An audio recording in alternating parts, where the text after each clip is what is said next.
Hayaan mong sabihin ko sa iyo ang isang bagay na hindi sinasabi ng iba.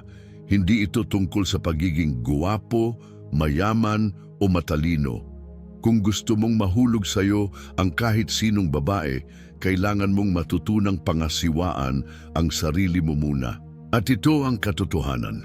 Karamihan sa mga lalaki pumapalpak dito. Kalimutan mo na lahat ng sinabi sa iyo tungkol sa pagdidate. Hindi ito tungkol sa mamahaling regalo o sa pag-aasta gaya ng lalaki sa magasin. Ang tunay na nakakaakit sa mga babae ay ang emosyonal mong lakas, ang kakayahan mong manatiling kalmado, buo at hindi matitinag. At maniwala ka, kung hindi mo ito makuha ng tama, walang pick-up line o confidence tip ang makakatulong sa iyo. Sa totoo lang, baka lalo ka pang mapahamak. Kung minsan mo nang naramdaman na hindi ka pinapansin, tinatanggihan o hindi ka napapansin ng mga babae, ito ang dahilan. May nakikita silang wala ka. Hindi mo kontrolado ang sarili mo, kaya sila lumalayo. Pero heto ang magandang balita. Sa pamamagitan ng ilang simpleng prinsipyo ng Stoicism, gugustuhin ka niya kahit hindi ka magsikap. Hindi lang ito basta dating tip, ito ang sikreto para mabuksan ang puso niya. At nagsisimula ito sa iyo, hindi sa kanya, hindi sa gusto niya, kundi sa pagmaster mo sa sarili mong isipan, emosyon, at kung paano ka nagpapakita sa mundo. Handa ka na bang manalo sa larong ito? Tara't simulan na natin. Heto ang realidad. Niloko ang karamihan sa mga lalaki tungkol sa kung ano talaga ang nakakaakit sa mga babae. Sinasabi ng lipunan na habulin mo sila, pag-ulanin ng regalo o papuri o mas malala pa, magpanggap kang ibang tao. At pagkatapos, magtataka ka kung bakit hindi siya interesado, bakit bigla na lang siyang nawala, o kung bakit hindi gumagana ang lahat ng ginagawa mo. Hayaan mong sabihin ko ito ng direkta. Mali ang paraan mo. Tinuruan kang ang pagdidate ay parang laro kung saan kailangan mong mapansin ka niya. Pero heto ang totoo, habang mas pinipilit mong mapanalunan siya, lalo mong nawawala ang sarili mo at nararamdaman niya yon. Ramdam ng mga babae kapag hindi ka totoo. At habang mas sinusubukan mong i-impress siya, lalo siyang lumalayo. Panahon na para itigil ang paghabol at simulan ang pag-akit. At ang tanging paraan para tunay na maakit siya ay ang pagmaster sa sarili mo. May itatanong ako, kailan ka huling nakaramdam na talagang kontrolado mo ang emosyon mo, ang isipan mo o ang mga kilos mo? Kung katulad ka ng karamihan sa mga lalaki, malamang ay palagi kang reaksyon lang sa paligid mo, sa mood niya, sa mga sinasabi niya, sa mga sinusubok niya. Pero paano kung sabihin ko sa iyo na ang sikreto para hindi lang makuha ang atensyon niya kundi mapanatili ito ay ang pagiging matatag sa loob, ang emosyonal na hindi matitinag? Hindi ito panloloko. Isa itong pilosopiyang libu-libong taon na Stoicism. Maaaring nagtataka ka, ano naman ang kinalaman ng sinaunang pilosopiya sa pagdidate? Lahat. Ang Stoicism ay hindi tungkol sa pagtitimpi ng emosyon o pagiging parang robot. Ito ay tungkol sa pagmaster ng mga emosyon mo. Kapag hindi ka na reaktibo sa lahat ng bagay, kapag kaya mong manatiling kalmado at buo, anuman ang nangyayari, doon ka niya napapansin. Hindi ang lalaking pakul o laging nagpapatawa, kundi ang lalaking grounded, alam kung sino siya, at hindi naghahanap ng pag-apruba. Isipin mo ito, pumasok ka sa kahit anong sitwasyon, unang date man o seryosong relasyon na may taglay na kalmadong kumpiyansa na nagpaparamdam ng seguridad sa kanya. Habang ang ibang lalaki ay nanginginig at nauutal sa pagsasalita, pinipilit siyang patawanin o magpasikat, ikaw nandyan lang, relax lang, hindi naghahanap ng validation, kundi basta andyan ka lang, buo. Yan ang tunay na lakas. Yan ang tumatatak sa isipan niya. Heto ang isang malaking katotohanan na ayaw pag-usapan ng karamihan. Ayaw ng babae na hinahabol. Gusto nila yung hinihila sila papalapit. Sa sandaling itigil mo ang paghabol sa kanya, Ang pagpatunay na karapat-dapat ka ay siya namang sandaling may mararamdaman siyang kakaiba. Naintriga siya, naging curious siya, at higit sa lahat nagsimula siyang maghangad sa iyo. Bakit? Dahil ipinapakita mo sa kanya ang bagay na hindi kayang ipakita ng 99% ng ibang lalaki. Ang self-control at stoicism ang mga lihim na sandata na hindi mo alam na kailangan mo. Hindi ito tungkol sa panlilinlang o mga taktika. Ito ay tungkol sa pagiging uri ng lalaking natural na kaakit-akit. Hindi dahil sa sinasabi o ginagawa mo, kundi dahil sa kung sino ka. Kapag na-master mo ito, lahat magbabago. Titigil ka sa kakaisip ng susunod mong galaw. Titigil ka sa pagpapa-impress at sisimulan mong maging ang lalaking siya ang humahabol. At alam mo ba? Hindi ito mahirap. Kapag naintindihan mo na ang mga prinsipyo ng Stoicism at kung paano ito isa sa buhay, hindi lang ang buhay pag-ibig mo ang magbabago, kundi pati ang lahat. Relasyon, karera at ang buong pananaw mo sa mundo, lahat gumaganda. Kaya kung handa ka ng matutunan kung paano maging uri ng lalaking hindi kailangan humingi ng atensyon, pero kusa itong nakukuha, simulan na natin. Mga salitang tumatagos sa kaibuturan. Ngayong naiintindihan mo na ang kapangyarihan ng Stoicism, pag-usapan natin ang isa sa mga pinaka-nami-misinterpret na aspeto ng atraksyon, mga salita. Maraming lalaki ang iniisip na kailangan nila ng matalinong banat o nakakatawang sagot para makuha ang atensyon ng babae, pero sasabihin, ko na ngayon pa lang, mali yan. Hindi ito tungkol sa pagiging clever o nakakatawa. Ito ay tungkol sa pagsasabi ng tamang bagay, sa tamang oras, sa paraang konektado sa mas malalim na antas. Hayaan mong ipaliwanag ko, palagi nang naririnig ng mga babae ang mga papuri gaya ng ang ganda mo o ang hot mo. Hindi na ito pumapasok sa isipan niya dahil milyon beses na niya itong narinig. Immune na siya rito. Pero alam mo ba kung ano ang bihira niyang marinig? Tunay na papuri, yung tungkol sa kung sino siya, hindi lang sa itsura niya. Hakbang 1, gamitin ang pangalan niya sa usapan. Simple man itong pakinggan. Pero maniwala ka, isa ito sa pinakamakapangyarihang bagay na magagawa mo. Kapag binabanggit mo ang pangalan niya habang kayo'y nag-uusap, may natatamaan itong malalim sa isip niya.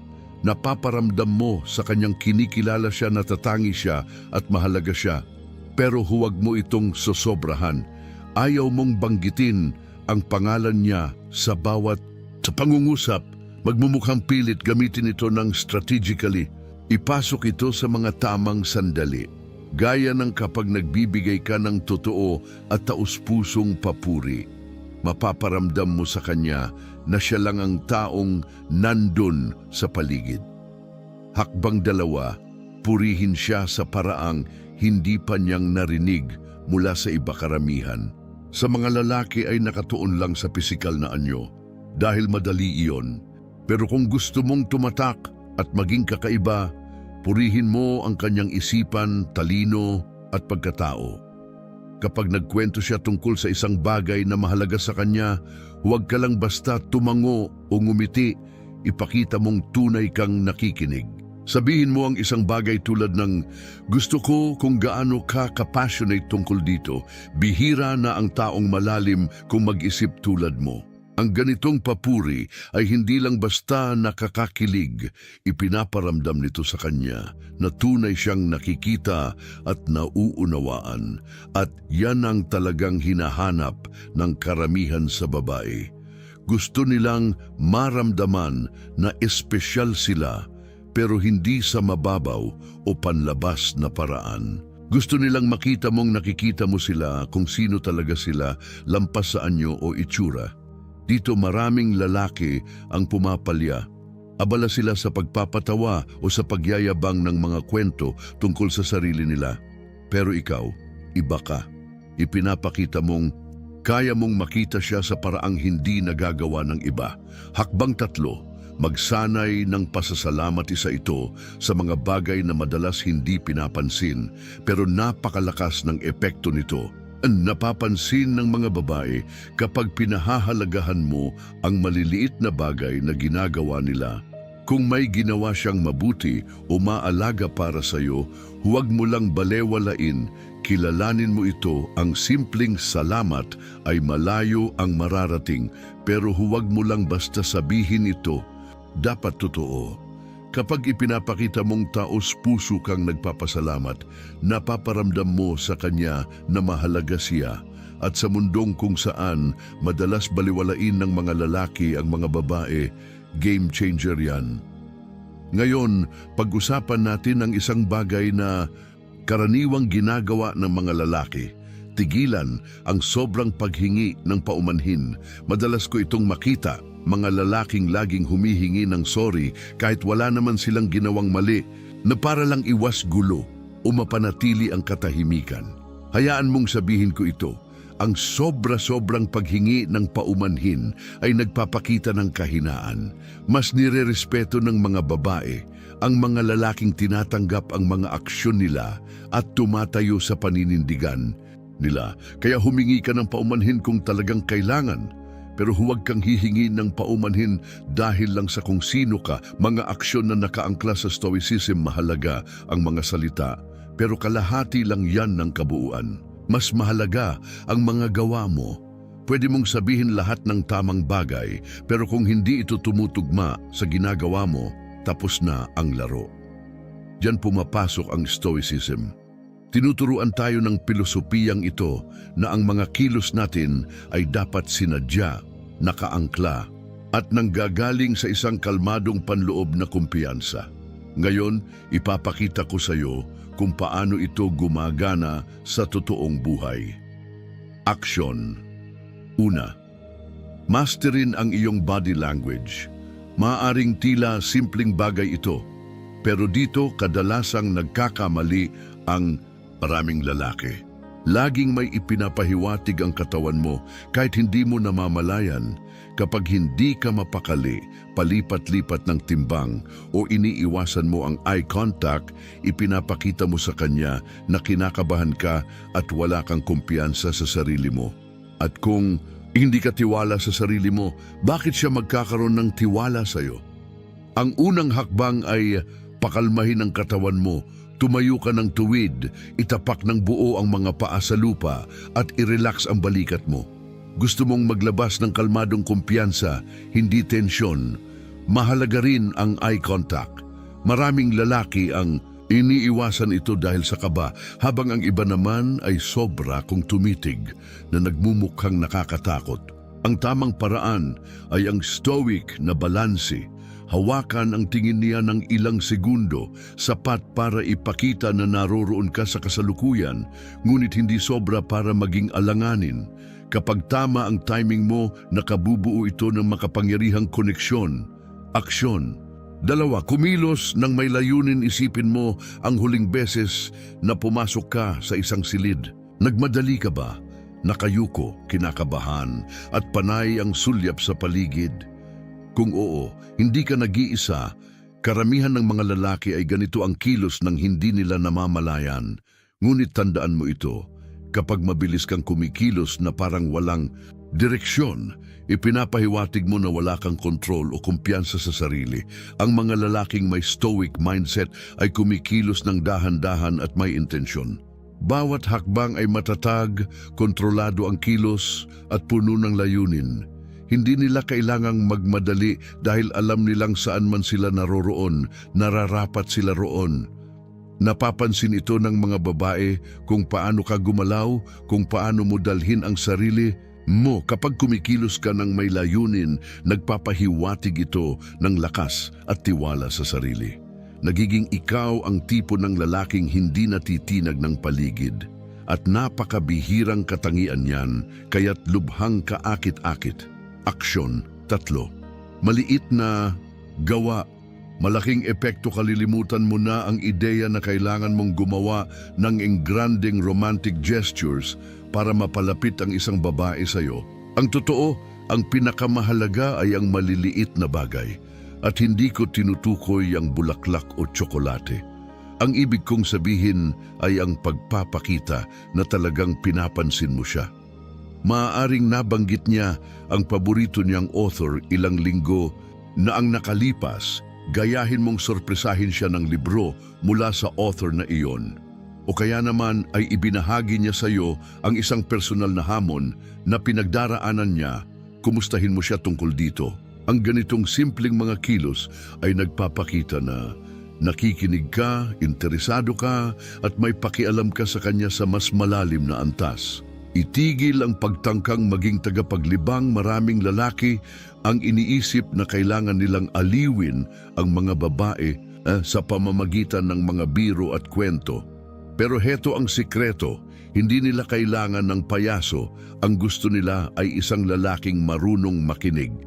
Kaya imbes na pilit mong maging sentro ng kasiyahan, maging lalaking nandoon talaga, nakikinig, at hindi palaging nagsasalita.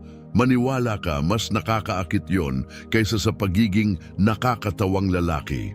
Paglalapat ng stoicism sa makabagong relasyon, pag-usapan natin kung paano humarap kapag hindi naaayon sa plano ang mga bagay. Dahil ganoon talaga ang buhay. Maaring hindi gaanong maganda ang takbo ng date o baka bigla siyang lumalayo at hindi mo alam kung bakit. Karamihan sa mga lalaki ay mapapanik sa ganitong sitwasyon, pero ikaw, isa kang stoic. Hindi mo hinahayaang kontrolin ng panlabas na sitwasyon ang panloob mong kapayapaan. Senaryo 1. Kapag palpak ang date, maaaring hindi maganda ang daloy ng usapan o kaya naman ay nagkamali ang restaurant sa order nyo. Karaniwang susubukan ng ibang lalaki na ayusin agad ang lahat para lang gawing perpekto ang gabi. Pero ang isang stoic na lalaki, hindi niya kailangang maging perpekto ang lahat. Mananatili siyang kalmado, relax, at hindi naaapektuhan ng maliliit na abala. Alam niyang hindi ang sitwasyon ang mahalaga, kundi kung paano niya ito hinahawakan. At kapag nakita ng babae na hindi ka natitinag sa mga maliliit na bagay, mas magiging komportable siya sa iyo. Mas mararamdaman niyang ligtas siya sa presensya mo. Senaryo 2. Kapag nagsimulang lumayo ang babae, ito ang isa sa pinakamahirap na sitwasyong hinaharap ng mga lalaki at dito rin sila kadalasang nagkakamali. Kapag naramdaman nilang lumalayo na ang babae, agad silang natataranta. Mas madalas silang mag-text, tumawag at paulit-ulit na iniisip kung ano ang mali nilang nagawa. Ngunit ang hindi nila alam, ang ganitong reaksyon ang lalo pang nagtutulak sa babae palayo. Ang isang stoic na lalaki ay nauunawaan na hindi niya kayang kontrolin ang kilos ng iba. Ang tanging kontrolado niya ay ang kanyang reaksyon. Kaya sa halip na habulin siya, mas pinipili niyang umatras at bigyan siya ng espasyo. Sa pagitan ng distansyang iyon, napagtatanto ng babae na hindi ka tulad ng karamihan, hindi ka desperado sa atensyon niya. At doon siya nagsisimulang bumalik. Maaaring ito'y taliwas sa nakasanayan mong gawin, pero ito ang mas epektibo. Mas naaakit ang babae sa isang lalaking hindi nangangailangan ng kanya para maramdaman ang sarili niyang halaga. Kapag ipinakita mong hindi ka natatakot na mawala siya at buo ka bilang ikaw, anuman ang mangyari, nagbabago ang buong dinamika. Bigla siya na ang hahabol sa iyo. Maging totoo sa iyong sarili sa huli. Walang saysay ang lahat ng ito kung hindi ka tapat sa sarili. Marahil ilang beses mo na itong narinig, pero heto ang paliwanag. Ang pagiging totoo sa sarili ay hindi nangangahulugang pagiging kampante, tamad o pagtanggi sa pag-unlad. Ang ibig sabihin nito ay tanggapin mo ang kabuuan ng kung sino ka, pati ang mga kahinaan mo, at ipakita mo iyon sa bawat sitwasyon. Tigilan mo na ang pagtangkang maging lalaking sa tingin mo'y gusto niya. Sa halip, maging pinakamahusay na bersyon ng sarili mo at pagkatiwalaan mong ang tamang babae ay maaakit sa iyo dahil doon. Masterin ang iyong sarili. Kapag tunay mong na-master ang sarili mo, titigil ka na sa paghabol sa mga babae at sa paghahanap ng kanilang pag-apruba. Sa halip, isinasabuhay mo ang layunin mo, buo, may direksyon at may paninindigan. At kapag ginawa mo ito, may mangyayaring hindi mo inaasahan. Sila na ang kusang lalapit sa iyo. Hindi dahil sa kung ano ang sinasabi mo o ginagawa mo, kundi dahil sa kung sino ka talaga. Panghuling mensahe, tigilan mo ang paghabol. Tigilan mo ang pagpapasikat. Tigilan mo ang pakikilaro.